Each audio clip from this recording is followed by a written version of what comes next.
desafios em relação à nossa própria saúde, ao nosso envelhecimento.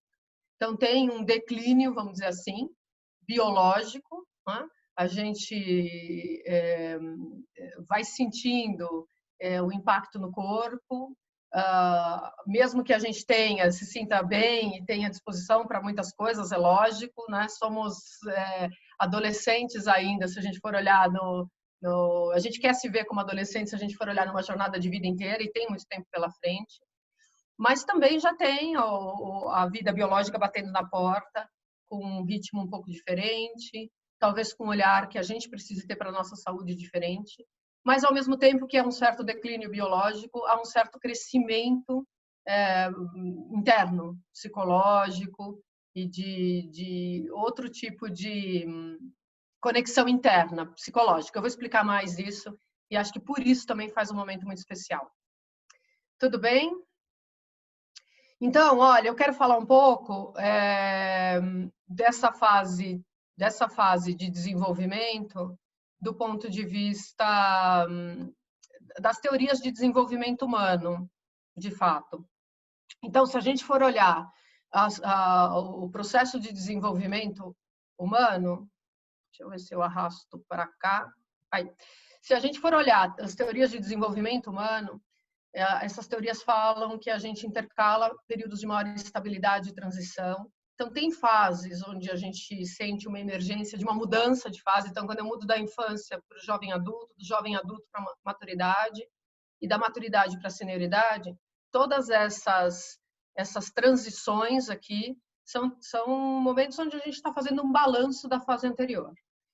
Mas a do meio da vida, ela é em especial por uma série de coisas. Então, olhando um pouco para o desenvolvimento, eu diria o seguinte, que a gente começa a vida na infância com uma dependência muito grande dos pais, não é? Se a gente nasce lá, se a gente não for alimentado, se a gente não for cuidado, a vida nem é viável, a vida não consegue seguir adiante. Então, é de um grau de dependência muito grande para um caminho de ir crescendo e buscando independência, buscando se inserir nos grupos sociais nos quais a gente participa, a escola é o primeiro deles, então socializando, e a busca nossa é de apoio e proteção, é desse acolhimento, é desse ninho familiar, de uma forma positiva para que a gente possa ter coragem, ter segurança para se conectar com outros grupos, para socializar e para desenvolver capacidades. O resultado positivo dessa fase é desenvolvimento de capacidades como um todo. E aí, a gente migra da infância para o jovem adulto. Aqui não tem uma idade cravada, tá? Pessoal, assim, não dá para pôr uma idade em si, mas é jovem adulto, eu estou falando de ao redor de 20, 20 e poucos, onde a gente tem a nossa profissão, né? Ou talvez 20 e alguma coisa quando a gente sai da faculdade. Como a gente também está estudando cada vez mais, às vezes a gente engrena de faculdade para pós-graduação ao invés de trabalhar. Então, esse início de jovem adulto às vezes se estende um pouco mais. Mas, de qualquer maneira, o importante aqui é que quando a gente sai dessa fase de dependência maior para independência, autossuficiência, se tornar uma pessoa autossuficiente, autônoma, dona da própria vida no mundo, a gente, de fato, está nessa categoria aqui de jovem adulto. E aí, nesse momento, a busca é do espaço no mundo, é da identidade, no sentido de quem eu sou, que espaço eu ocupo, que papéis eu tenho. E aí, portanto, o resultado positivo dessa fase, nosso resultado interno, né, e a nossa expressão no mundo, é de adaptação, é de fazer escolhas e especialização. O que eu quero dizer com isso em mais detalhes?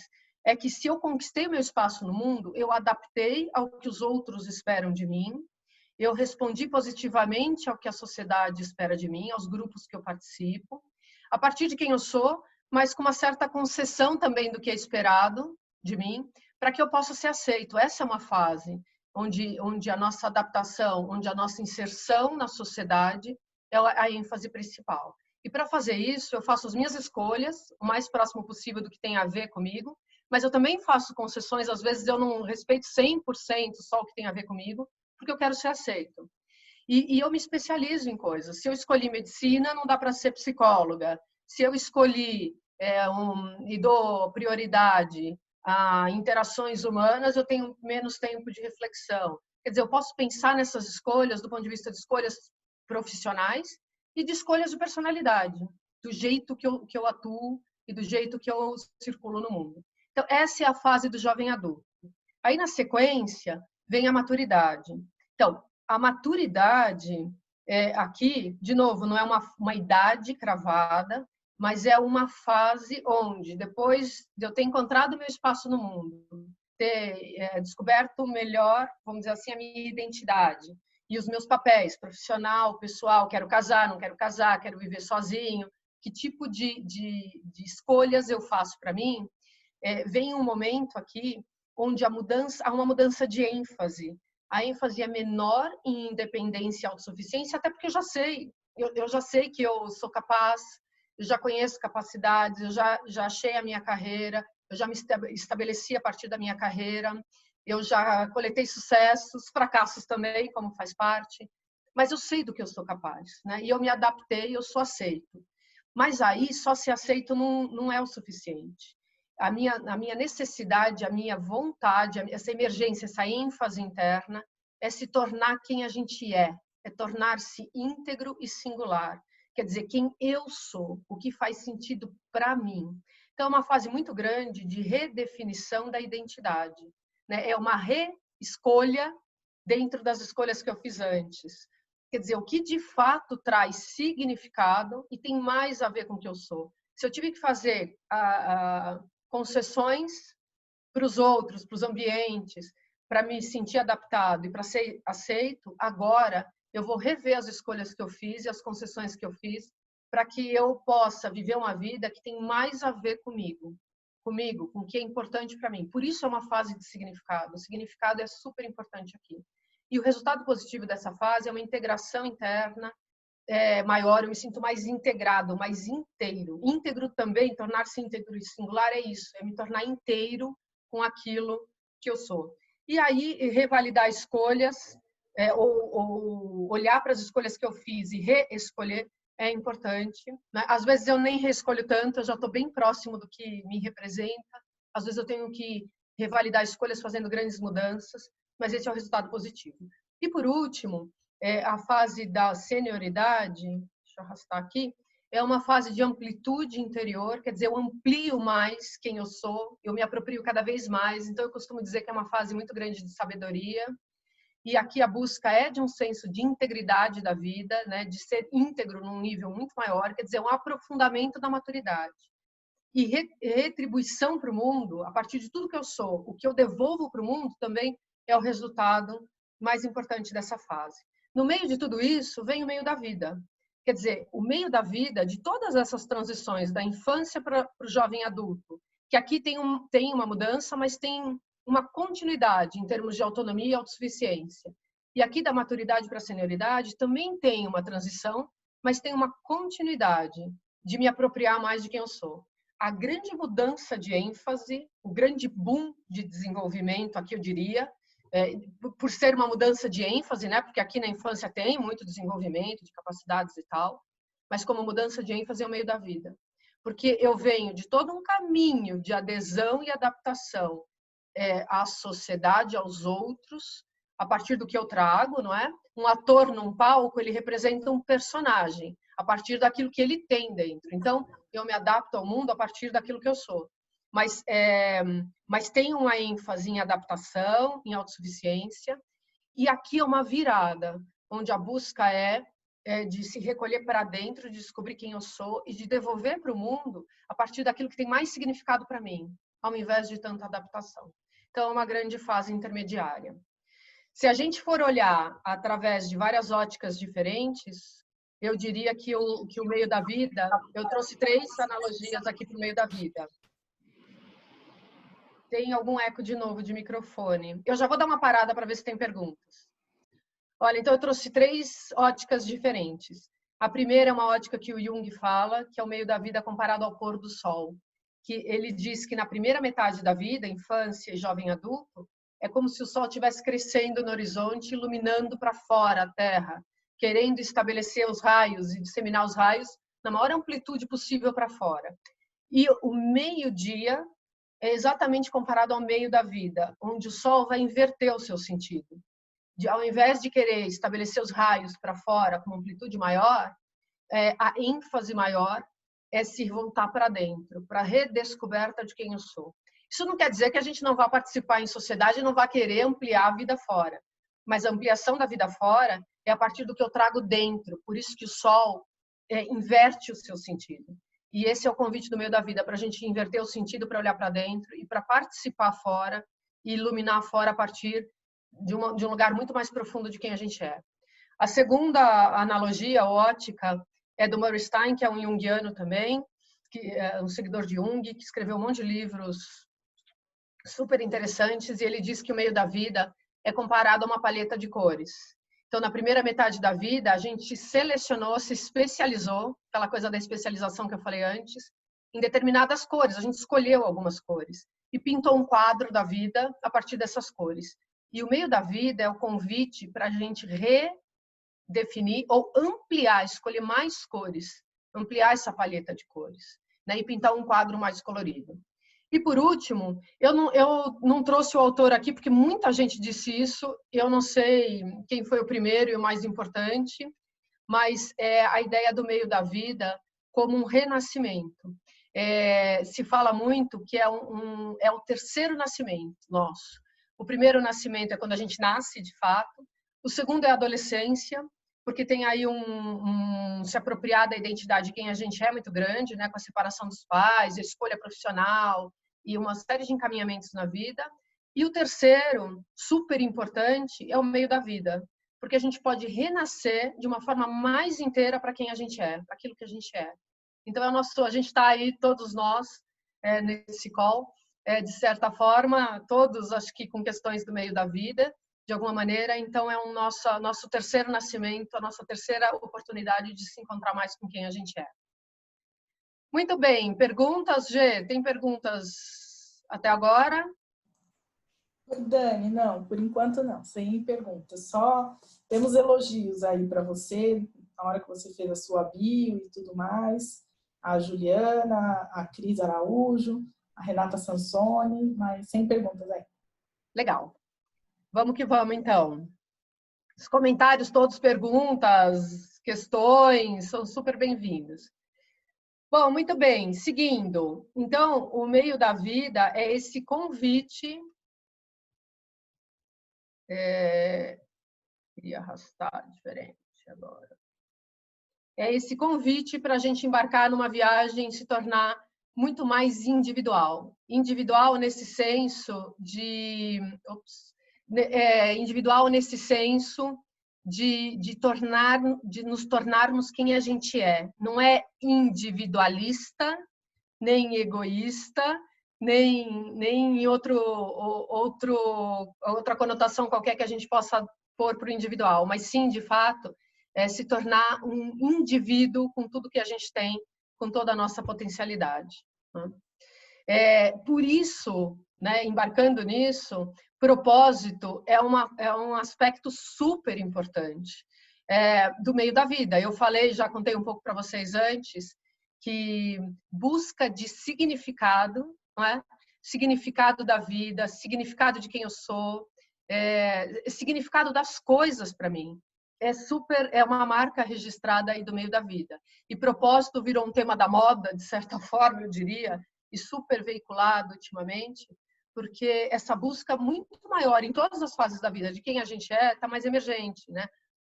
Um olhar para a nossa autoralidade, um olhar para quem a gente é de fato, um olhar para o que a gente pensa, trazer a nossa contribuição, virou um tema muito mais atual. Mas, no meio da vida, a ênfase para isso é enorme, eu diria. É uma busca, é uma demanda do meio da vida, a busca de significado. E eu adoro o Viktor Frankl, que é um médico que fala que quem tem um porquê enfrenta qualquer como, né? Propósito, significado é a nossa causa, é o nosso porquê, é o que faz, é o que dá sentido para a vida. E aí o meio da vida é uma fase muito importante de busca de sentido. Então, eu posso ter aqui essa imagem dos armários, para mim ela é super significativa, porque até o meio da vida a gente quer fazer parte. Então, talvez a gente procure ser igual aos outros em vários aspectos, né? Ou tem essa necessidade de aceitação maior em busca do que é o aceito no coletivo, o que faz parte dos grupos que a gente pertence. E o meio da vida é esse convite para a gente se diferenciar. É lógico que a aceitação é um tema, a gente sempre quer ser amado e aceito, mas a busca de aceitação ela pode mudar, ela pode ser muito mais a partir do que é diferente para a gente, dá medo de ousar colocar o nosso diferente para fora. Mas o meio da vida é uma fase super importante que traz uma busca maior ainda disso. Dani, sim, temos uma pergunta aqui da Cris Araújo. Na vamos fase lá. dos 30, pelo menos comigo, eu tinha a percepção da fragilidade como ser humano. Não passava pela minha cabeça que somos falíveis. Nos começa a surgir o entendimento da fragilidade da vida. Isso é um senso comum? Sim, essa coisa da fragilidade da vida e do encontrar as nossas limitações, porque nós não somos deuses, né? Nós temos aspectos fantásticos e potenciais fantásticos, mas nós temos limitações. A própria natureza biológica traz limitação. Se eu não dormir toda noite, eu não consigo ter energia, não consigo nem pensar direito, né? Um dos mecanismos de tortura é impedir a pessoa de dormir. Por quê? Porque é uma limitação, entre aspas, ou uma necessidade humana, o descanso. E assim vão as nossas limitações em outros sentidos, né? Então, se dá conta da fragilidade humana e das nossas limitações, e por isso também passar a aceitar as limitações dos outros, é um senso comum, principalmente no meio da vida. É onde a gente está mais aberto, psicologicamente falando, para esse olhar das nossas limitações dos outros. Não é? Pode acontecer um pouco antes, somos seres únicos, individuais, quer dizer, para cada um, isso pode acontecer numa fase um pouco diferente. Mas senso comum o meio da vida, é uma fase super frutífera para isso. Legal? Então, como é que a gente sabe se a gente está no meio da vida ou não? E aí eu coloquei aqui um questionário de coisas que a gente pode estar sentindo que tem tudo a ver com o meio da vida. Acho que deixando aqui bem marcado, o meio da vida não é uma idade cronológica exata, não é? Em termos de pesquisa, quando a gente vai para o meio acadêmico, costuma se definir, porque aí tem que ter um parâmetro fixo, então há um certo consenso de meio da vida entre 40 e 50. Mas esse eu estou falando aí de uma coisa acadêmica, porque eu preciso de como fala, de um parâmetro para poder pesquisar. Mas também há um consenso de que cravar uma idade absoluta não conseguir considerar a amplitude do meio da vida. Porque o meio da vida é a fase de virada dessa ênfase, onde a minha adaptação e a minha busca de autossuficiência e de autonomia muda de ênfase para eu continuo querendo adaptação, independência, autonomia, mas fica mais importante dar sentido para a vida, descobrir quem eu sou, fazer as coisas do jeito que tem valor e sentido para mim. Então, quando eu me sinto nesse lugar de buscar mais quem eu sou, de fazer essa pergunta, quem eu sou, o que tem sentido para mim, é quando eu estou no meio da vida. E aí isso pode acontecer aos 35 para alguns, aos 40, aos 45, aos 50, aos 55. Quer dizer, não se fixem só em idade. E aí, se você... E olha para essas perguntas, como você responderia para elas, né? Se você está sentindo infelicidade com o estilo de vida que era satisfatório até agora, estava tudo certo, maravilhoso, eu estava super satisfeita, e de repente, numa certa altura da vida, eu sinto insatisfação com o meu estilo de vida.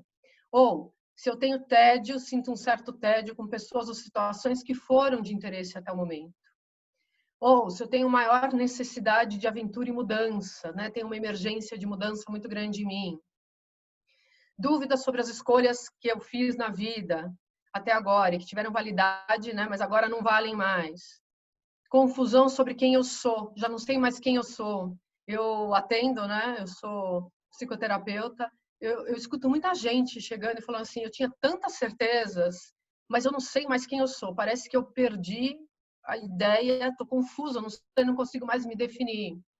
Raiva do cônjuge, ou vontade de culpá-la por se sentir amarrada. Quer dizer, essa coisa de eu tinha um casamento feliz, mas de repente parece que eu não sinto mais satisfação, ou sinto raiva, ou parece que eu me sinto amarrada, que não é mais a pessoa que eu quero para mim, uma certa sensação de insatisfação com o casamento, impotência ou incapacidade de tomar decisões sobre rumos que você quer para a sua vida, insatisfação com a carreira, também é uma fase, né? A gente revalida tudo. Então, revalidar casamento, revalidar quem a gente é, revalidar carreira, são temas super ligados aí com o meio da vida. Vontade de mudar de trabalho, de vida. Então, esses são aspectos, são dicas para a gente, que podem indicar que a gente está no meio da vida. Né? Essa vontade de mudar tudo, de parecer que a gente quer virar de ponta cabeça de alguma forma. Ou redefinir ou mudar de satisfação para satisfação, buscar coisas que me tragam mais satisfação no casamento ou na carreira. E último comentário aqui, antes de ouvir, que acho que tem algum comentário. Para mim, uma coisa que me marcou muito no meio da vida, a sensação que eu tinha é o seguinte, que eu encostei uma escada numa parede e subi. Fiz um esforço enorme para subir essa parede, assim, para galgar passos na direção do que tinha sentido para mim. Então, subi um monte de degraus aí, em termos de direcionar esforços e fazer uma batalha enorme para seguir a carreira que eu buscava, que fazia sentido, o estilo de casamento, o estilo de vida que eu buscava. E aí eu tenho a sensação que, de repente, eu acordei, olhei para onde eu cheguei nesse degrau da escada e os passos que eu subi, e eu encostei a escada na parede errada. Quer dizer, a sensação que eu tive, né? É que, espera um pouco, não era aqui que eu queria chegar. E aí eu tive que descer essa escada, mudar essa escada de parede, quer dizer, de redescobrir qual é o meu horizonte e o que fazia sentido para mim. Gê, você ia trazer alguma coisa? Isso, Dani. A Ana colocou uma pergunta aqui para a gente, né? Ela fala assim: tenho a impressão que os questionamentos do meio da vida estão mais presentes nas mulheres. Será? E por quê? Bom ponto. Eu não sei se estão mais... Olha, eu teria que pensar. Não sei responder ao pé da letra, mas eu vou compartilhar aqui o que eu penso disso. Eu acho que talvez as mulheres se deem mais espaço para os questionamentos. Eu penso que os homens, numa sociedade onde, talvez na nossa cultura, né, mais patriarcal, onde os homens se colocam papéis profissionais, papéis do provedor, né? Isso tudo está mudando muito, mas como base de cultura, a gente tem um quê, infelizmente, mais patriarcal. E aí talvez eles e homens não são tão ligados a emoções, também outro tabu que precisa ser quebrado imediatamente, porque isso não é verdade, somos todos humanos. Mas eu não posso me ligar tanto às minhas emoções, né? Esses são os tabus, os preconceitos. Eu não posso me questionar tanto, eu preciso ter certezas, eu preciso ter atitudes. Então, talvez eles se permitam menos esses questionamentos. Mas, e aí eu responderia desse jeito, Ana, eu acho que a coisa pega por aí, pela questão cultural. Mas essas dimensões de requestionar, de se redescobrir, de se perguntar quem a gente é da nossa natureza humana. Então, está tanto em homens quanto em mulheres. Legal? Indo adiante. Crise ou transição, né? O que o meio da vida é? Tem gente, se vocês forem procurar por aí, da Google e tal, vai aparecer um monte de gente falando crise do meio da vida. Virou até tema de autoajuda isso, de alguma maneira, né? Tem outros que falam crise nada, isso é uma transição e tal. Então, eu diria o seguinte, que pode ser crise ou transição, né? Eu tive gente que falou, né, foi impactante não ter sido escolhida no trabalho. Essa foi uma pessoa que trabalhou comigo em psicoterapia, né? Ela tinha toda uma carreira e almejava um cargo, e aí chegou numa fase crucial onde ela tinha performance, tinha tudo para ser escolhida para uma posição e não foi. E para ela impactou muito não ter sido escolhida, mas não foi uma grande angústia, uma crise. Foi um aspecto que a fez questionar, que a fez mergulhar mais nessas questões que eu comentei antes do meio da vida, do que eu quero da minha carreira, do que faz sentido para mim, de lidar com a frustração de não ter sido escolhida. mas de uma forma mais não tão intensa emocionalmente. Então, mais uma transição. E uma outra pessoa que viveu uma grande perda no casamento, num divórcio, com uma mudança de situação da vida familiar e dos filhos que foram morar com a esposa, trouxe essa frase: eu não sabia mais quem eu era. Então, essa pessoa viveu uma crise muito grande, porque a sensação de perder o chão, sabe? Essa intensidade emocional que a gente descreveria como crise, aconteceu nesse caso. Então, pode ser crise, pode ser transição. A sensação de crise está muito mais associada com uma disparidade, né? Com uma diferença grande entre o que eu penso de mim, entre o que eu sou internamente e o que eu adotei para mim ao longo desse período. Né? O quanto mais eu fui adaptado ao mundo fora e abrir mão de mim mesma, quando vem um questionamento no meio da vida, eu preciso resgatar mais coisas de mim mesma, de quem eu sou. Então, a possibilidade de eu viver crise é muito maior. Quanto mais eu me adaptei ao mundo externo, mas essa adaptação está bem parecida com aquilo que eu sou, eu tendo a ser mais light, ter mais uma transição, uma sensação de transição no meio da vida. Então, é uma questão das máscaras, sabe? A gente põe máscaras, eu gosto muito dessa imagem. A gente, de certa forma, para ser aceito, para se adaptar, para se inserir, para fazer parte, a gente quer fazer parte. E é uma demanda de desenvolvimento. A gente precisa fazer parte, como jovem adulto. Lembra lá das fases de desenvolvimento? A gente põe determinadas máscaras, máscaras sociais. Ninguém vive sem máscaras sociais. A gente não sai mostrando na rua tudo que a gente é, em fase nenhuma da vida. As máscaras são úteis. Mas se eu puser uma máscara que for muito apertada, no sentido, uma máscara muito rígida, que não mostra quase nada, não ventila, não mostra muito para o mundo quem eu sou, porque eu estou muito preocupada em me adaptar, e para me adaptar onde eu quero, a carreira que eu escolhi, o tipo de grupo social que eu participo, eu preciso ser muito diferente daquilo que eu sou, eu chamo isso de máscara apertada. Isso vai fazer com que reflita pouco quem eu sou, quem eu verdadeiramente sou.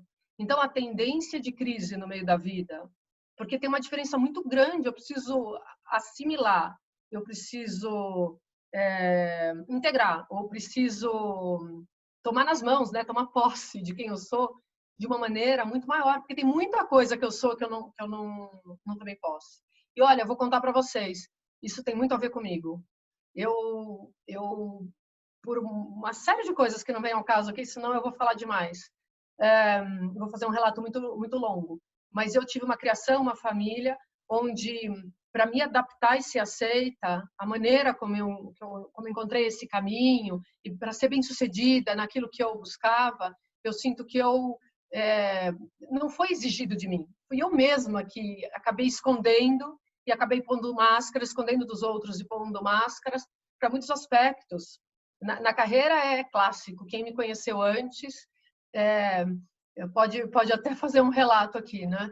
Que eu era muito adaptada, eu era muito preocupada com o resultado, com a performance, com dar certo, para mim e para os outros, mas eu acho que com isso, para mim e para o meu time, né? Eu fui líder muitos anos e eu queria que eu desse certo em termos de carreira, eu queria que as pessoas que trabalhassem comigo dessem certo. E eu tinha tanto medo que não desse certo, então a minha adaptação, assim, de querer tanto que desse certo, que eu fui até rígida demais comigo e com os outros. E aí, quando eu tive que olhar para essa máscara e tirar essa máscara, foi uma dor imensa, porque muitas das coisas, da sensibilidade, do lado emocional, dos sentimentos, eu me escondia demais, sabe? E aí, me apropriar do que é importante para mim foi um longo e doloroso processo. Então, acho que essa é uma pergunta muito útil que a gente pode fazer. Que máscara que eu tenho usado e quanto essa máscara demonstra para o mundo quem eu sou ou demonstra muito pouco e o mundo ganharia muito mais se a gente demonstrasse de verdade quem a gente é, com todas as nossas potências e com todas as nossas limitações. Porque assumir as nossas limitações permite que os outros assumam as limitações deles também. E fica uma relação muito mais humanizada e muito mais rica. Bom, o Jung, para mim, vai na veia do que tudo isso que eu disse com essa frase. Ele diz... Oi? Antes de você começar, podemos ir para uma pergunta? Sim. A Adriana, ela coloca assim: as crises são alinhamentos que fazemos em nossa vida e que podem atenuar a nossa transição do meio da vida? Pergunta de novo. As As crises crises são são alinhamentos? alinhamentos que fazemos em nossa vida e que podem atenuar a nossa transição do meio da vida? São, total. Cada crise é uma oportunidade da gente repensar, redescobrir valores, quem a gente é, o que é importante para a gente, ou as nossas dificuldades, e trabalhar superações, ou trabalhar aceitação de coisas que não adianta eu querer ser e superar esta dificuldade em si, porque o meu estilo, o meu jeito, a minha personalidade é mais desse jeito. Então, sim, a gente sempre traz uma superação, mas uma superação cada vez com um encontro maior de quem a gente é. Então, as crises ajudam muito como realinhamento. Legal, Adriana? Qualquer coisa, pode abrir o microfone também e questionar se eu não respondi a tua pergunta. Perfeito, perfeito. Então, meio da vida, para mim o Jung aqui mata pau, assim, com essa frase. Ele é perfeito, ele resume o que eu acabei de dizer, né? Ele diz assim, ó, sou eu próprio uma questão colocada ao mundo e devo fornecer minha resposta. Caso contrário, estarei reduzido à resposta que o mundo me der. Então, se eu fico na adaptação e fico na aceitação só e fico com a máscara, sem mostrar para o mundo quem eu sou, eu tô me reduzindo à resposta que o mundo está me dando. Quer dizer, eu estou o tempo inteiro buscando a expectativa do mundo e achando um jeito de responder a essa expectativa do mundo. E talvez deixando de levar para fora, de mostrar para o mundo o brilho de quem eu sou. Não é? Eu fico reduzido, eu fico tentando o tempo inteiro me adaptar ao que o mundo espera de mim. E o meio da vida é um convite para sair dessa busca tão grande de atender a expectativa do mundo, mas também permitir que o nosso brilho interior saia para o mundo e que a gente demonstre mais quem a gente é.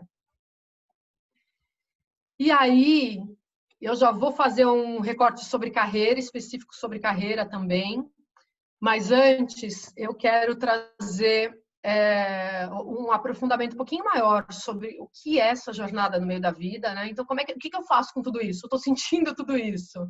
Como é que eu lido com tudo isso que eu estou sentindo, com essa necessidade de responder quem eu sou, de mostrar mais o meu brilho para o mundo e de fazer esse balanço, né, entre o que tem a ver comigo, de uma forma humana, minhas limitações, meus potenciais, e trazer mais bem-estar para mim mesmo e trazer mais contribuição a partir daquilo que eu sou. Como é que eu faço isso?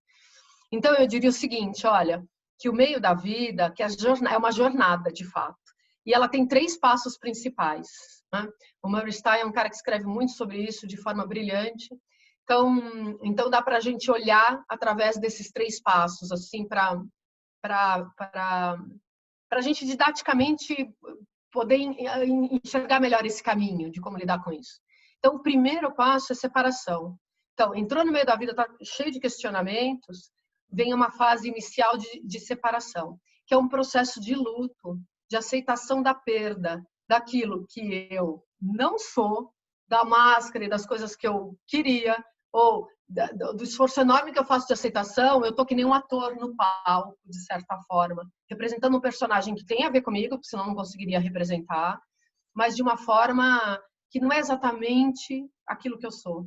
Então, me separar disso, que eu lutei tanto para ser, mas que não está nem fazendo sentido para mim, não é? E me separar um pouco dessa máscara é uma sensação de luto e de perda. É duro, não é gostoso, sendo bem honesta, não é agradável. A sensação é de angústia, né? Se for uma crise é forte, se for uma transição é mais leve, alivia todas essas minhas palavras. Mas no pior, né, quem passa isso de uma forma mais intensa como eu passei, é uma sensação de luto, de perda, não é? De abrir mão de coisas. Mas à medida que a gente consegue se separar um pouco dessa máscara, desse personagem, a gente começa a conseguir a navegar, a ficar mais solta, sabe, assim, e navegar com uma certa liberdade, com uma boa liberdade, para explorar novas possibilidades. Essa sensação, essa fase de limiar, para mim, é uma fase de libertação. Eu saio desse luto e tô livre, liberta, muito mais liberta, solta, para flutuar, sabe? Limiar é estar entre 2 lugares, né? É estar no meio.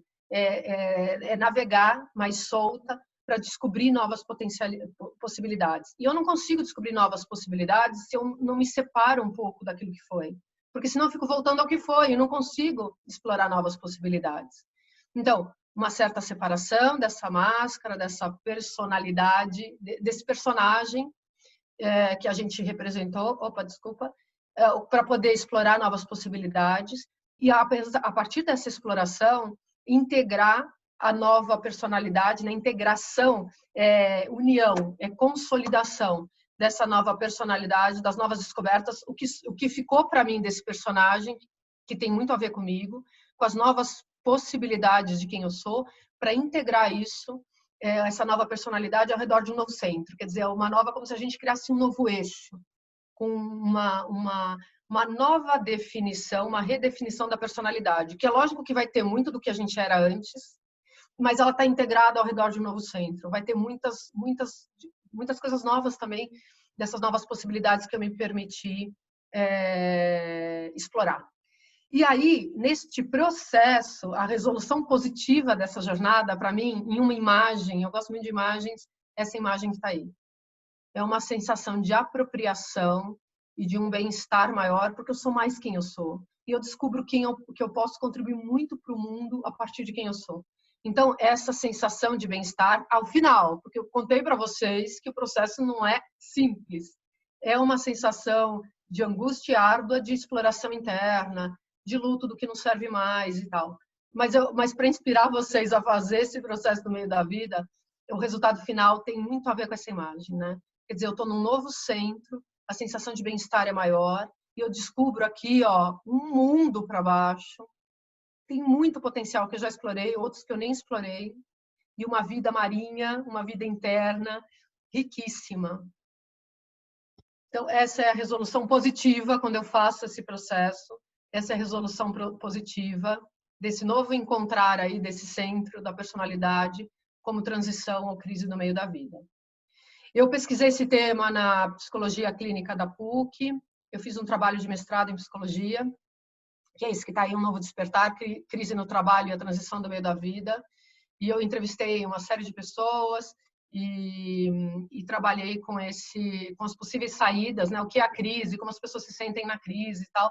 Quer dizer, eu senti uma necessidade de pesquisar mais a fundo a minha crise.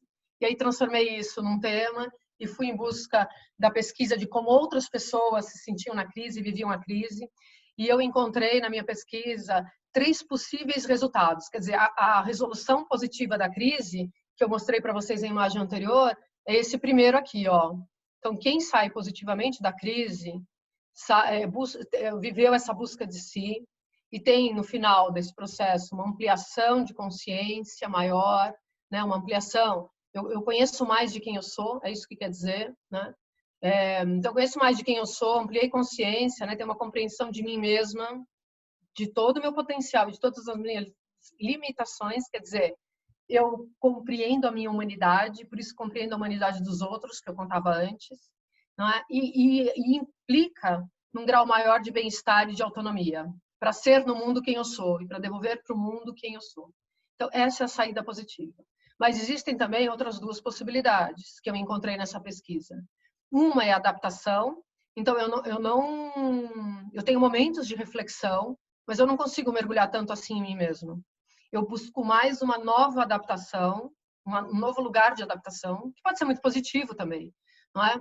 Então, é uma busca de capacidade adaptativa no mundo e uma nova adaptação para lidar com essas situações que estão me aparecendo. Mas eu tenho um certo apego ao passado, a essa personalidade anterior, eu não topo tirar tanto a máscara. Ainda assim, eu tenho um bem-estar, porque eu estou adaptada às novas descobertas que eu fiz. Não é tão amplo quanto o anterior, mas é uma outra possível saída.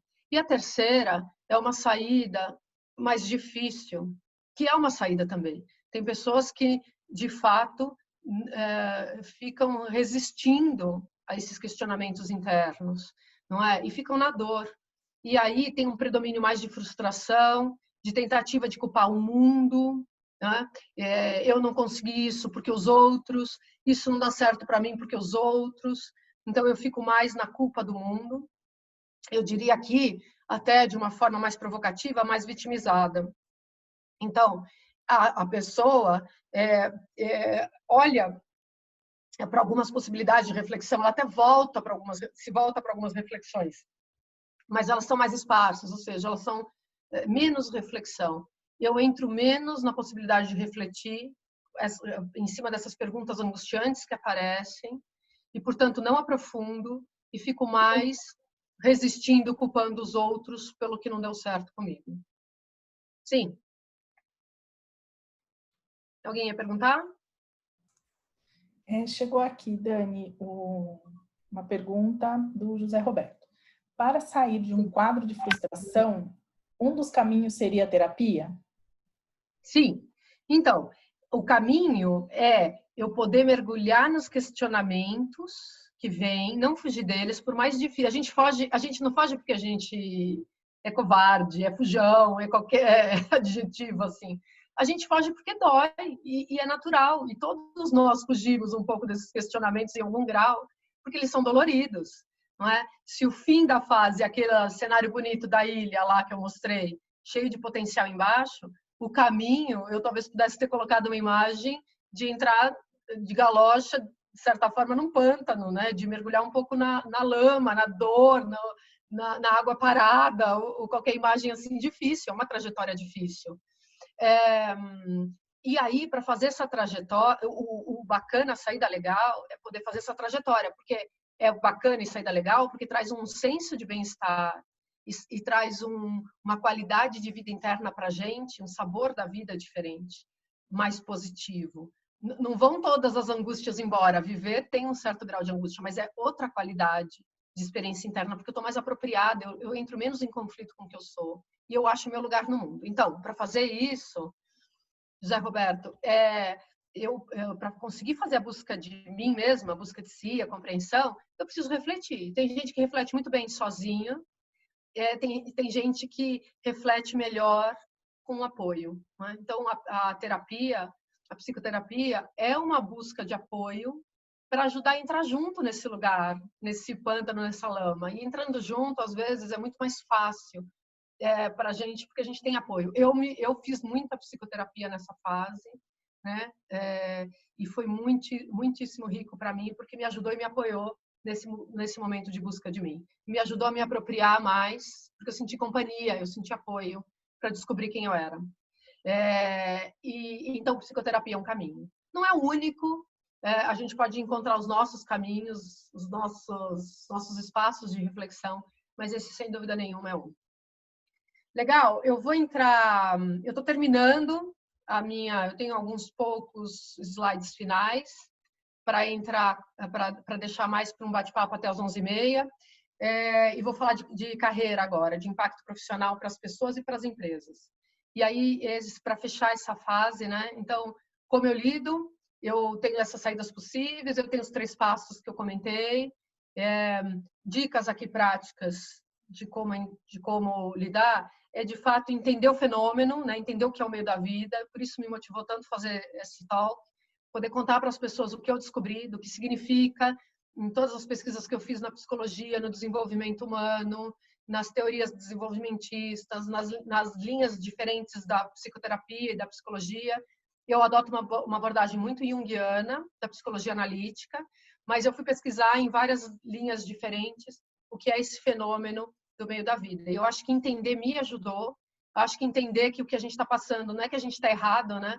Eu, quando me peguei na minha crise, a primeira sensação que eu tive é que eu estava errada, que eu era ingrata com a vida, porque eu tinha uma carreira boa, um casamento bom, um filho maravilhoso, e eu estava infeliz. Quer dizer, onde que eu aperto o botão aqui para eu mudar a minha sensação interna? Porque eu tenho a sensação que eu estou errada, que eu estou louca, que eu estou ingrata. E não é nada disso. É de fato um fenômeno que pode ser uma crise como foi para mim, mas é um convite fabuloso. É um processo interno que acontece para todos nós, que é humano, e que convida a gente a estar mais inteiro com aquilo que a gente é. Então, é uma crise com muitas oportunidades. Então, entender o fenômeno eu acho que ajuda, por isso do talk. Em segundo lugar, ter a coragem, né? Coragem é a força do coração com medo, porque a gente tem medo de olhar para a gente, para a nossa trajetória. Então, à medida que a gente olha para a nossa trajetória, a gente vai entendendo as adaptações, as concessões que a gente fez, as nossas vontades e angústias de ser aceito, de ser amado, que fizeram com que a gente se adaptasse, fizesse concessão para o mundo, para atender a expectativa dos outros. E aí, a partir desse olhar para si e para sua trajetória, abraçar a renovação. Né? Uma fase de limpar emoções, renovar valores, organizar, reorganizar pensamentos e, com isso, reacender energia dentro da gente mesmo para reconectar, para a gente se reconectar com as nossas paixões e com a nossa força da alma, sabe? Essa força interna, esse mundo interno nosso, para poder ser mais quem a gente é. Bem, na carreira, uma das... Sim. Rapidinho. A Júlia Azevedo, ela coloca uma pergunta assim: como identificar o que sou eu e o que é a máscara? Uau, boa pergunta. Júlia, como? Eu acho que não consigo dar uma receita de bolo, porque esse é um processo de reflexão. Eu acho que aí a psicoterapia ajuda muito. O que tem a ver comigo? Acho que as perguntas são, né? O que tem a ver comigo e o que eu estou fazendo para agradar os outros? Essa é uma pergunta importante. Não é só para agradar os outros, mas não é exatamente o que eu queria. Tudo que não é exatamente o que eu queria, estou fazendo para agradar os outros, tem mais a ver com a máscara. Isso não quer dizer que a gente não faça nenhuma concessão, é lógico que a gente faz. Mas se eu viver a maior parte da minha vida só fazendo concessão, estou abrindo muito mão de mim. Então, eu faria perguntas desse tipo. O que eu faço só para agradar os outros, que não é o que eu quero? O que eu queria tanto dizer não para esse trabalho, para esse projeto, mas eu digo sim porque eu tenho medo de ser excluída no trabalho. E aí, talvez eu precise dizer sim em alguma instância. Mas dá para eu negociar? Dá para eu fazer mais do meu jeito? Dá para eu trazer o que tem a ver comigo também? Eu estou me incluindo nas situações? Ou eu estou me excluindo e só atendendo os outros? Eu acho que essas perguntas ajudam a gente a identificar a máscara. Mas é um longo processo. Acho que não tem uma receita de bolo e uma única pergunta que faça a gente identificar 100%. Ok, Júlia? Bom, carreira. Olha, eu queria enfatizar que o meio da vida é um momento de mudança de carreira. Né? Queria grifar isso aqui, é uma mudança de carreira. Só que não uma mudança de carreira literal. Eu preciso sair da minha carreira e eu antes era engenheira, trabalhava em tecnologia e agora vou ser psicoterapeuta. Não precisa ser uma mudança de carreira ao pé da letra. Leia isso simbolicamente. É uma mudança de carreira no sentido de uma mudança, não do trabalho que é feito, mas sim do relacionamento com a nossa ocupação profissional. Todos nós, mesmo quem não entra em crise, quem é mais uma transição mais leve, tem uma emergência, se escutar os questionamentos internos, eu arriscaria dizer que todo mundo tem algum questionamento interno voltado ao significado do que eu faço. Mesmo que eu descubra que o significado do que eu faço é positivo, que eu gosto do que eu faço. Mas é uma fase que tende a ser de questionamento. Então, como eu me relaciono com a minha carreira, essa é a mudança de carreira simbólica aí da história. E alguns, quando fazem essa pergunta, como eu me relaciono com a minha carreira, né? Tem significado para mim? Não tem. Me relaciono desta maneira e a satisfação vinha desse aspecto e agora vem de outro. Às vezes eu mudo o que me traz satisfação na minha carreira. Então, isso que eu estou chamando de mudança em relação ao relacionamento com a nossa ocupação. E para outros, eu descubro que como eu me relaciono com a minha carreira era de uma maneira que não tem mais nenhum sentido, eu não encontro o sentido novo que eu preciso na carreira que eu tenho. Então, aí eu literalmente, concretamente, quero mudar de carreira de trabalho. Foi o que aconteceu comigo. Não é? Nesse questionamento de relacionamento com a minha ocupação, eu descobri que eu me relacionava com a minha ocupação antes do meio da vida, procurando uma certa expressão no mundo, uma certa busca da minha importância, de quem eu sou, e para isso eu atribuía isso ao impacto do trabalho que eu fazia, porque eu tinha uma necessidade enorme de descobrir a minha importância, de trabalhar a minha segurança. E quando eu trabalhei isso de outra maneira, no questionamento do meio da vida, eu descobri que o que eu fazia não fazia sentido, porque era muito mais importante para mim, eu estava muito longe daquilo que fazia sentido para mim. o que fazia sentido para mim era, de fato, trabalhar com as pessoas de uma outra forma. E podia ter continuado no meu emprego, num trabalho corporativo, mas para dar mais expressão ao que eu queria fazer, para ter um espaço mais amplo, eu realmente entrei para trabalhar com desenvolvimento humano em organizações, depois com a psicoterapia, e poder trabalhar com as pessoas nessas descobertas de quem a gente é. E é isso que me move tanto. Mas, enfim, então a mudança de carreira é isso, é o relacionamento com a nossa ocupação. Então, para o indivíduo, para nós, pessoas, profissionais, né, que olhamos para a nossa vida aí profissional, o meio da vida, em relação à carreira, é um balanço de significado do trabalho, onde emerge questionamentos sobre expectativas, que expectativa que eu tenho com o meu trabalho, eu cheguei onde eu queria, onde eu almejava chegar, eu preciso realinhar minhas expectativas, sei lá, tanto de cargo quanto de tipo de trabalho. Eu queria ser presidente, eu estou no meio da vida, eu estou no meio do caminho disso, ou bem avançado, ou não, estou muito longe. Se eu estou muito longe, talvez eu precise realinhar. Sonhar é sempre bom, mas o sonho, se ele não for apoiado também na realidade do que é possível, ele vira uma fantasia que não é positiva. Então, olhar para as expectativas que eu tinha, olhar para, de fato, o que eu realizei e realinhar expectativas, menos expectativas, porque não vai ser possível, ou mais. Eu nunca imaginava chegar a presidente e sou diretora-geral de uma área e tenho super condição de crescer mais, tenho vontade, tem significado para mim, nunca é sem um questionamento de significado. Então é isso, esse balanço de expectativas e esse realinhamento. Ao mesmo tempo, para o indivíduo, é uma busca maior desse significado e da satisfação. Tenho satisfação com o que eu faço? E se não tenho, o que traria satisfação para mim?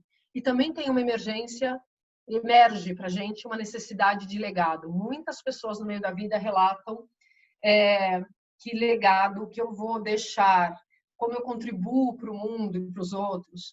Por isso, muita gente começa a pensar em coach, em ser mentor, em ajudar as gerações que estão chegando, porque a busca de legado, o meu legado no mundo, vira uma questão que aparece muito na cabeça. Para as empresas, do ponto de vista de empresa, se eu sou RH ou se eu sou um líder, não é? Pensando na empresa, na equipe, existe um risco de perda do profissional, porque quando ele faz esse balanço, talvez ele descubra, não é? E busque significado, talvez ele descubra que o que ele faz não está fazendo sentido para ele ou para ela. E aí, neste caso, há um risco de perda. Principalmente se for uma pessoa, um talento que eu desenvolvi muito, que eu investi muito dinheiro nessa pessoa, eu vou correr o risco, talvez até ela esteja num processo de sucessão e é uma pessoa importante para um determinado cargo, para uma determinada posição, para a gente pensa em promover essa pessoa, e aí eu investi tanto, é lógico, eu colhi frutos da performance dessa pessoa até agora, mas eu investi pensando mais a futuro e eu talvez perca esse profissional.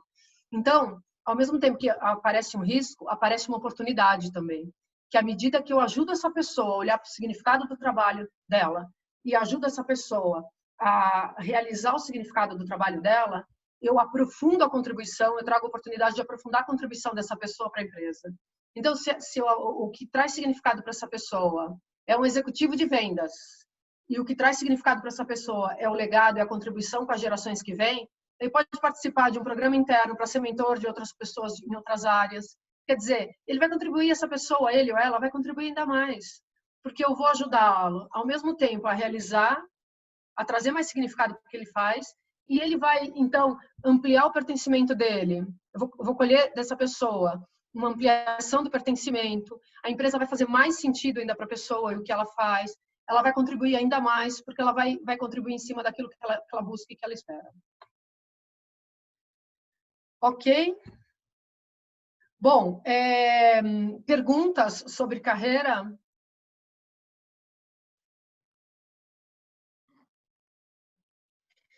Gente, olha, eu quero falar uma última coisa e aí vou pôr minha frase final e vou deixar para a gente conversar aqui.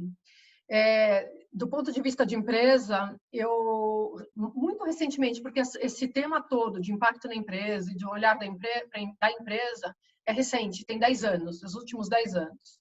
Então, começa a surgir, se a gente der uma busca, por exemplo, nas publicações da Harvard Business Review, tem algumas publicações muito interessantes, eu posso citar algumas aqui ou mandar para quem tiver interesse, de publicações, artigos que falam de programas que as empresas começam a criar, começam a pensar em criar a respeito de desenvolvimento de liderança, com uma temática voltada ao meio da vida, significado do trabalho, programas de mentoria focados, por exemplo, em questões do meio da vida, em permitir que essas pessoas transmitam o seu legado, quer dizer, trazer consciência, né? Se entender o fenômeno que eu falava lá atrás, ajuda a passar essa fase. Algumas empresas começando a trazer programas e trabalhar programas que ajudem a entender o fenômeno, que falem do meio da vida, para os profissionais que estão nessa faixa etária, ou com questionamentos, ou com questões como aquelas que a gente listou antes lá, que indicam, que são indicativos do meio da vida, porque não é uma faixa etária cravada, não é? Como eu comentei antes, mas trazendo programas, trazendo um espaço de reflexão, trazendo conhecimento, ou estruturando práticas, como a de mentoria, uma clássica, que possam atender questões que tenham a ver com o meio da vida. Então, para terminar e tirar os slides aqui, a gente conversar, eu fecharia com essa frase do James Hollis, que também é um junguiano, que eu curto muito, que escreveu muito sobre o meio da vida, que ele diz que enquanto permanecermos basicamente identificados com o mundo exterior, objetivo, estaremos separados da nossa realidade subjetiva. Ou seja, enquanto eu estou nas expectativas do mundo fora só, eu estou separado, de certa forma, do meu eu, né? Da minha realidade interna, subjetiva. Nós somos seres materiais, mas também espirituais, e devemos permanecer fiéis aos relacionamentos externos.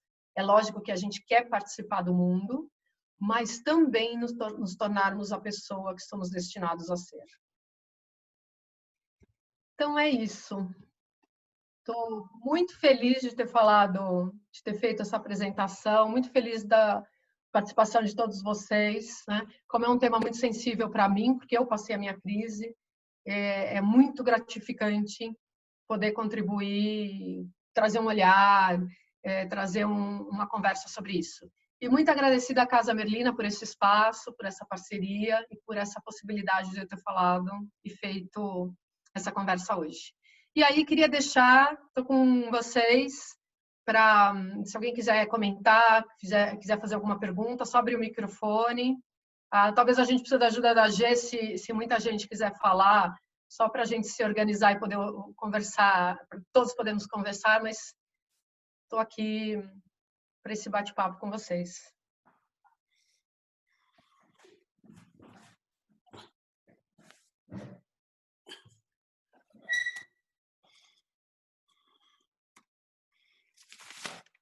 Comentários, questões, depoimentos que vocês queiram compartilhar. Estou vendo muitas mensagens no chat, muito bacana.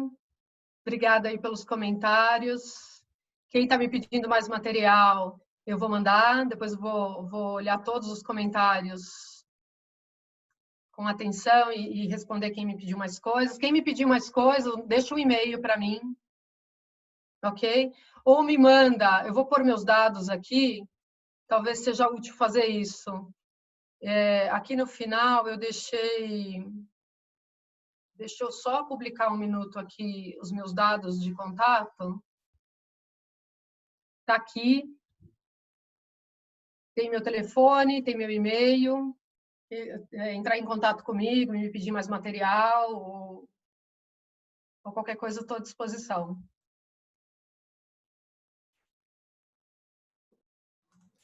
Dani, ok? Vou tirar. Sim, vamos lá. Perguntas aqui. Ô, Gê, faz assim, ó, passa para... vai chamando quem tem pergunta e passa para a pessoa perguntar, assim também eu consigo saborear um pouco aqui da interação com as pessoas. A Aline Riquelme, ela colocou uma pergunta aqui. Aline, você quer fazer a sua pergunta para a Dani? Oi, bom dia. Oi, Aline. Tudo bem? Tudo. Olha só, eu tô aposentada, digamos assim, há um ano. Vai Ah, fazer um ano em outubro. E eu justamente estou aproveitando essa fase para buscar novo sentido, para me reinventar. E sei. aí eu escutei você dizer, você era engenheira, eu também sou da área de IT a vida inteira e quero me reinventar. Quanto tempo durou essa sua fase de transição? Porque não é uma coisa rápida e é uma decisão difícil que a gente tem que tomar. Então, eu queria que você comentasse sobre isso, dividisse um pouco mais.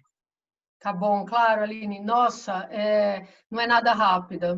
A gente tem uma pressa, né? O mundo atual coloca a gente numa sensação de uma emergência, de resolver rápido, tomar decisões rápido e tal. Mas o tempo interno, né? Eu digo tempo da alma, assim, no sentido desse nosso tempo interno de amadurecimento, ele não atende às nossas vontades e caprichos do mundo civilizado de fazer tudo rápido, né? Ele tem o seu tempo próprio.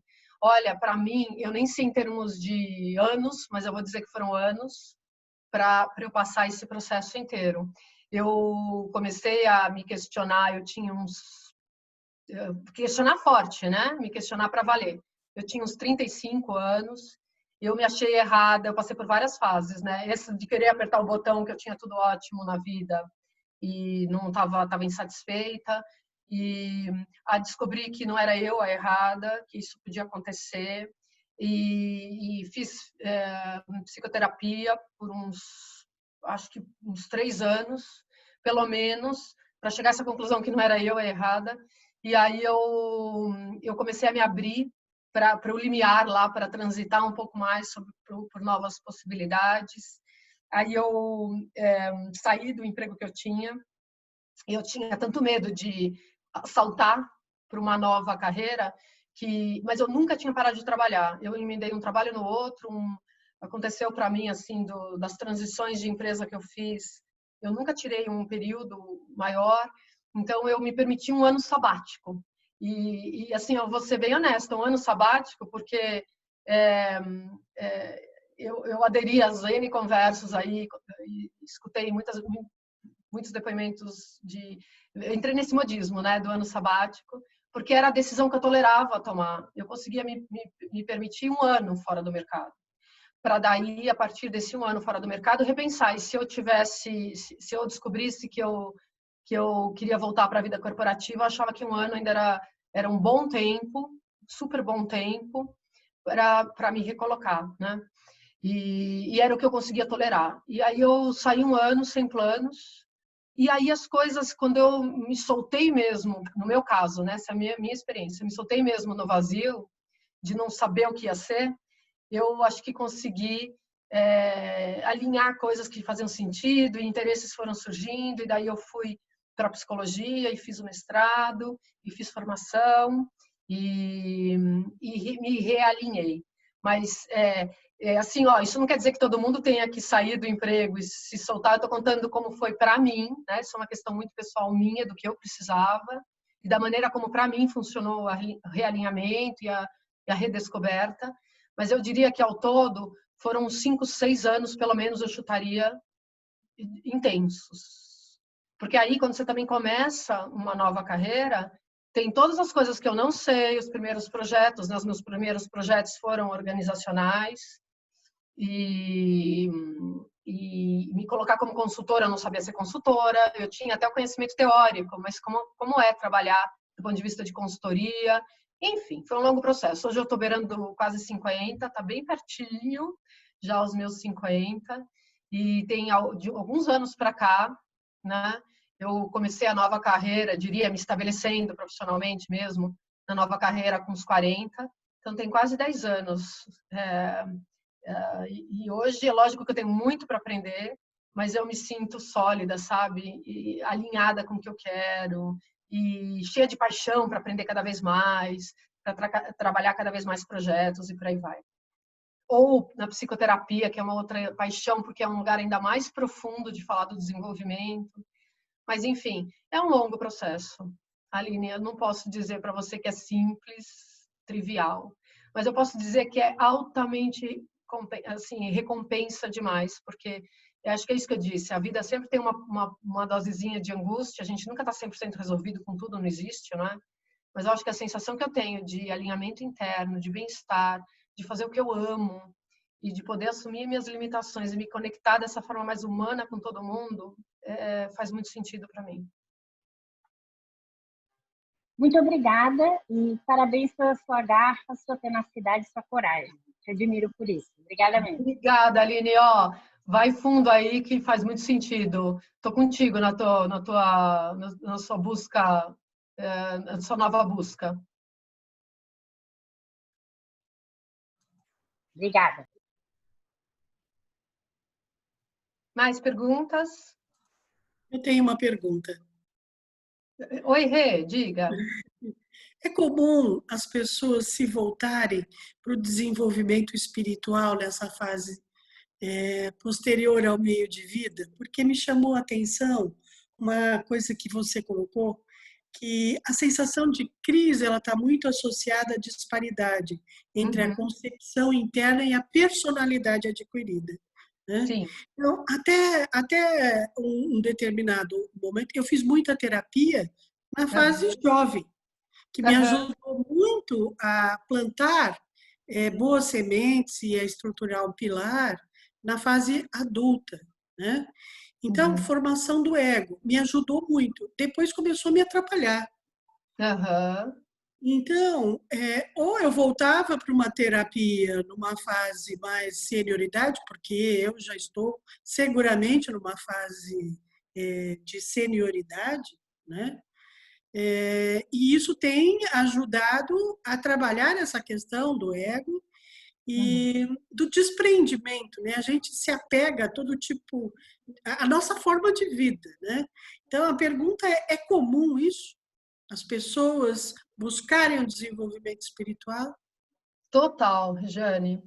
Eu não mencionei isso explicitamente, e foi ótimo que você tenha trazido a pergunta, mas como a busca de significado da vida, de sentido da vida, o lugar do espiritual, para cada um, né? E cada um com a sua busca espiritual da sua maneira, mas é o lugar de tocar esse mistério da vida, né? Qual é o sentido da vida, o que a gente está fazendo aqui, o que somos materiais, mas somos seres espirituais, o que isso significa, e por aí vai.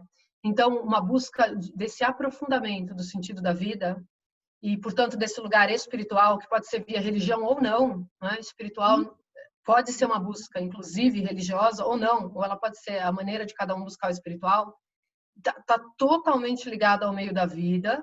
E lembrando também que o meio da vida que abre a fase de maturidade é a sequência para a senioridade. Quer dizer, a senioridade é o aprofundamento disso. E esse processo todo começa na transição do meio da vida. Então, é como uma continuidade, sabe? Sim, sim. Um outro nível, né? E um outro nível de trabalhar essa questão. Sim. Fez muito sentido. Você deu forma para vários sentimentos que eu tinha. Muito obrigada. Que bom, Rei. Obrigado pela pergunta. Acho que permitiu a gente trazer mais esse olhar espiritual, que faz muito sentido para mim, e que ficou meio implícito na apresentação. Bacana. Quem mais? Acho que estou vendo a Maria Hermínia um tempão com a mão levantada. Diga. Vocês têm vários jogos aí na Casa Merlina, né? Eu sou facilitadora do Purpose Mining Game. Legal.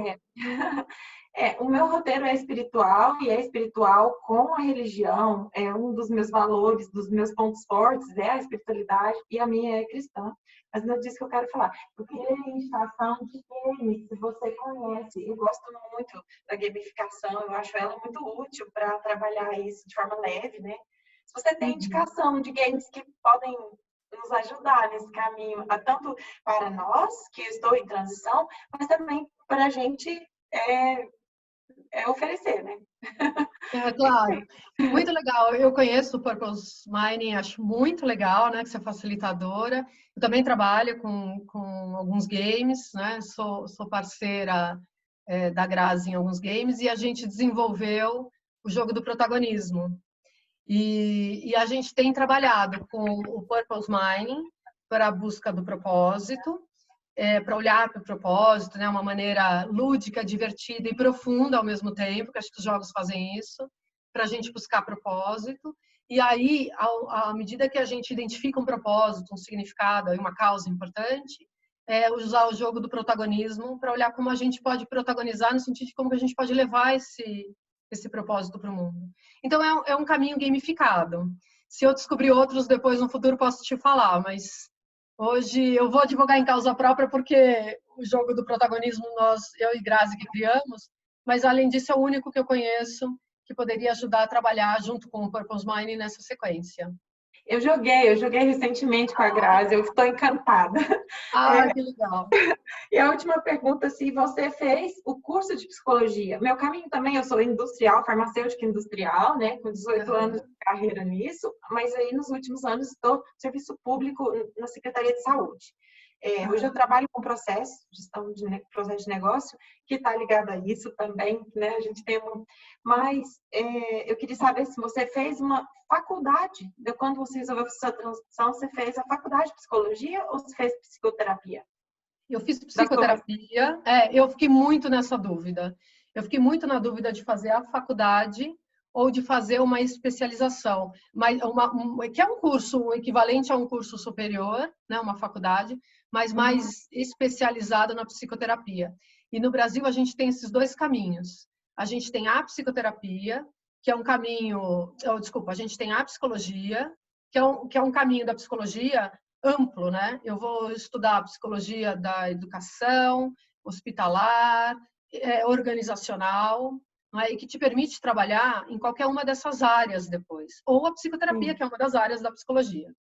E aí eu acabei decidindo ir direto para a psicoterapia. Tem cursos também de formação de 4, 5 anos, quer dizer, equivalente a uma graduação, mas já específico da psicoterapia.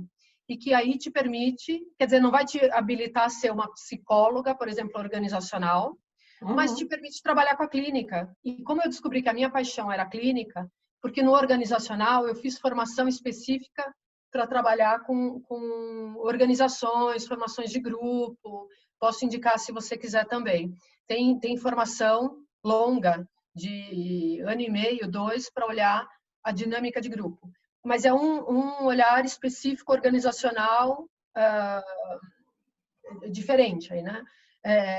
Não com a amplitude de uma psicologia organizacional. E aí na psicologia que eu queria mesmo era psicoterapia, então eu fui para esse caminho direto. Eu estou namorando a logoterapia, já estou pré-inscrita em Portugal, com um EAD, uma especialização, né? Eu acho que o meu caminho vai ser por aí mesmo, mas obrigada, muito obrigada, foi perfeita. A gente vai conversar muito aí. Legal, muito bom. Obrigada. Obrigada. Mais perguntas? Oi, Dani. Oi, Ju. Não sei se dá tempo aí, o tempo estourou, eu tinha escrito aqui, mas eu fiquei te ouvindo, né? Já te ouvi algumas vezes, mas me fez refletir muito na minha história, que a gente acaba assessorando muita gente, às vezes não para refletir, né? E aí, quando você fala do meio da vida, eu tive esse chamado, pelo que eu me conectei do que você falou, e resolvi fazer essa transição aos 32. Eu nunca me arrependi, isso tem agora quase 7 anos, né? Dos 31 aos 32, mas eu sempre me questionei se foi muito cedo. E aí eu fiquei pensando se pode ter sido mais cedo um pouco, porque eu comecei a trabalhar no mundo corporativo aos 17, né? Então, quando eu resolvi fazer, eu já tinha aí, né, quase 20 anos e tudo, 20 anos de 15 anos pelo menos. E aí era mais para ouvir a sua visão sobre o tema, porque a transição que eu fiz, eu sinto que eu vou fazer isso o resto da minha vida, ou se ainda, talvez, uns 40, a partir disso, ainda vem uma outra transição que posso ressignificar isso, que posso, né? Então eu fiquei pensando se foi muito cedo, se isso pode ser prematuro, sabe? Eu fiquei me questionando, assim, que às vezes eu me pergunto isso. Boa questão. Eu não diria que foi prematuro, eu diria que foi no tempo que tinha que ser para a tua história de vida, sabe, Ju? E acho que, eu diria que sim, no meio da vida, não necessariamente com essa força de crise ou transição, porque você já realinhou. Então, como você já realinhou, né? Acho que o José Roberto que falou, se eu tiver crises, ou acho que foi ele que perguntou, se eu tiver crises antes, isso são, ou Adri, não sei mais quem perguntou o quê, estou confusa agora, mas se eu tiver crises antes, isso serve de realinhamento? Foi a Adri. sim, isso vai fazendo todas as nossas crises de vida vão sempre trazendo a gente, se a gente olhar para a crise, né, possíveis realinhamentos. Então, eu acho que o meio da vida talvez te convide aí mais, no sentido de dar mais significado ainda para o que você faz, e talvez até traga pequenas mudanças. Se para mim, o desenvolvimento humano, como eu sei que você faz, né? E é a pegada, é o que tem a ver comigo, e eu lido assim, talvez eu possa acrescentar mais isso, ou eu possa trazer a ousadia de trabalhar mais com algo que tem tudo a ver comigo, que eu tinha algum medo, sabe? Talvez te ajude a aprofundar nesse alinhamento que você descobriu aos 32. Mas eu acho que sempre traz algum questionamento, na minha experiência, em algum nível do significado do que eu faço. E o que eu quero fazer mais e o que eu quero aprofundar mais, sabe? Tá bom, legal. Obrigada. Obrigada a você. O Gustavo. Oi, Gustavo. Tudo bem? Então, eu acho que a minha pergunta eu já estava pensando nela antes e a Juliana comentou, porque ela falou que fez muito cedo, né? E ela está se questionando de novo. Então, a minha pergunta é, por exemplo, você chega numa idade e você entende que você está numa crise de meia-idade, ou crise da vida, né? De meia-vida. Essa crise vai ser contínua, né? Porque quando você aprende a se questionar, a hora que você encontra um caminho, que ela falou, ela encontrou um caminho já há 9 anos, mas está se questionando se ela encontrou mesmo, né? Isso vai ficar sem fim, quer dizer, como você aprende até você se conhecer, quanto mais você se conhece, mais você vai se questionar, não é? Uhum. Não vai ter fim. Eu acho que essa é a vida, né? Lidar com a ambiguidade da vida, com um certo questionamento, uma certa redescoberta constante, algum nívelzinho de angústia, ao mesmo tempo, com a felicidade, com o bem-estar, com momentos de felicidade, né? Que eu nem vou entrar nisso, que acho que esse é um outro tema amplíssimo, mas enfim. Então, com momentos de bem-estar, de satisfação, tudo isso está presente. Agora, o que a gente está falando aqui do meio da vida, né, tem a ver com a intensidade de questionamento maior ligado a significado, a propósito, a quem eu sou. E em outros momentos da vida, a gente está o tempo inteiro se perguntando, será que é isso mesmo? Mas num outro nível, mais leve, não é? E eu acho que essa é a beleza de viver. A gente vai ter momentos aí de transição maiores, de questionamentos maiores, momentos de mais estabilidade, mas sempre vai ter um pano de fundo de algum questionamento.